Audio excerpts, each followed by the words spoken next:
Pred skoraj 2 letoma so na osnovni šoli Ljudski vrt začeli razmišljati o delnih šolskih uniformah. Te bi, če bi jih uvedli, nekateri učenci nosili z veseljem, drugi ne.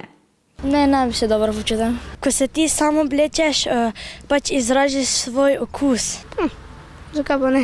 Starši, ki uvedbo uniform podpirajo, prednosti vidijo v zmanjšanju socialnih razlik. Razlike med tistimi, ki se lahko privoščijo, pa tistimi, ki se ne morejo. Zaradi tega, da niso razlike, ker tekmujejo med sabo, kako so oblečene. Znamke, Nike mora biti, to mora biti, ono mora biti. Pa so si pa vsi enaki. Prav tako pa imajo svoje argumente, tudi tisti, ki so proti.